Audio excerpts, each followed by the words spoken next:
Bom dia, segundo. Vamos falar um pouquinho mais sobre as desigualdades, né? Como eu falei para vocês na videoaula anterior, a economia, ela é uma grande responsável, né, por acentuar as desigualdades socioeconômicas, né? Por quê? Porque essa economia, ela tem algumas linhas que ela trabalha, né?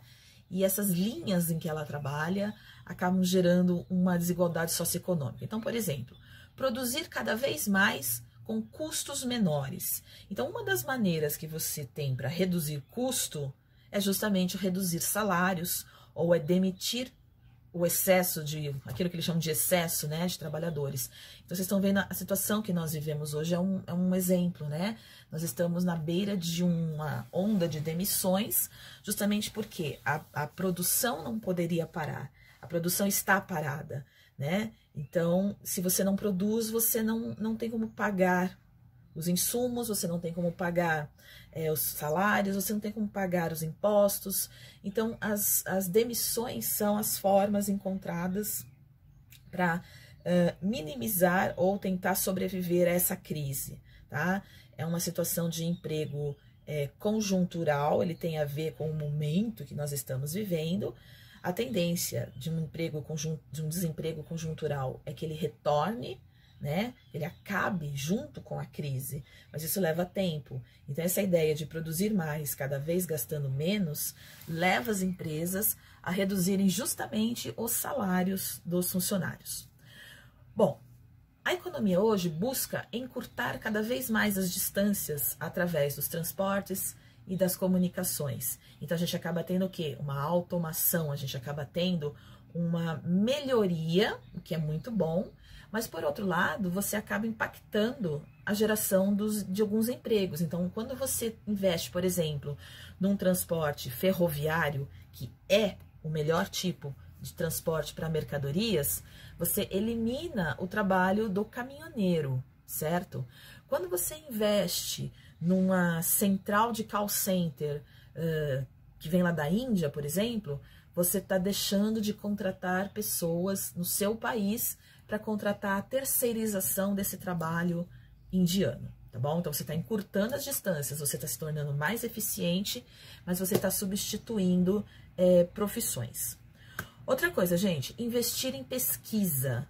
Quem tem grana para investir em pesquisa está na frente, sempre. Tá? Então, quanto mais um país investe na pesquisa e na criação de novas tecnologias, de novas inovações, né? Esse país ele vai muito mais rápido para um desenvolvimento do que o país que não consegue fazer esse investimento, tá? E a gente tem também a automatização e a informatização generalizada, né? Então, todo mundo sabe que hoje você tem a troca de algumas funções por robôs, por máquinas em geral, que esse é o tipo de desemprego estrutural, é quando você mexe na estrutura da empresa. Então, por exemplo, se antigamente, nas montadoras de automóveis, eu tinha os funileiros, eu tinha as pessoas que trabalhavam com a pintura dos automóveis, hoje, com a desculpa de que a tinta automotiva faz mal para a saúde, então vamos tirar todos os funileiros das montadoras e vamos colocar robôs que fazem esse trabalho. E aí todo aquele pessoal que trabalhava com a pintura manual dos automóveis foi substituído, tá? A função deles deixa de existir e eles vão ter que ir trabalhar o quê? Nas oficinas de funilaria para consertar quando a gente é sem noção e bate o carro em algum lugar, né? Ainda bem que tem gente sem noção que mantém o trabalho dos funileiros, tá bom? Então, gente, por que existe tanta desigualdade? Porque esses benefícios são para poucos, né? Então, quando eu tenho uma produção maior com menor custo, quando eu tenho uma distância encurtada, quando eu tenho investimento em pesquisa, quando eu automatizo e informatizo a minha economia, eu estou beneficiando pouquíssimas pessoas, né? Estou beneficiando aqueles que têm dinheiro para fazer isso.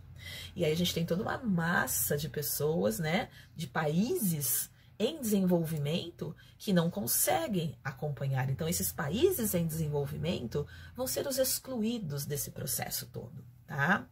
A ONU tem um programa que é o PNUD, Programa das Nações Unidas para o Desenvolvimento. O PNUD é responsável por pesquisar todos esses dados, né, de desenvolvimento socioeconômico, Inclusive é o PNUD que calcula o IDH dos países. O PNUD vem constatando nos últimos anos que o avanço, realmente, todos os avanços da economia estão exclusivamente voltados para o interesse dos países desenvolvidos, tá? Tanto que tem um dado aqui que em 2015, apesar de tanta exclusão, houve um recuo da pobreza no mundo em 12%. Só que a meta que o PNUD tinha estabelecido era 19%. Então, nós ficamos aquém da meta de redução da pobreza, né? Essa pobreza ela está sendo reduzida lentamente, mas ela vem tendo redução. E essa redução vem por conta da urbanização. A partir do momento que as populações se tornam urbanizadas, elas acabam tendo uma chance maior, né, de melhoria de vida, mais acesso à educação, mais acesso à saúde e melhorias na infraestrutura. Tudo isso fez com que a pobreza recuasse.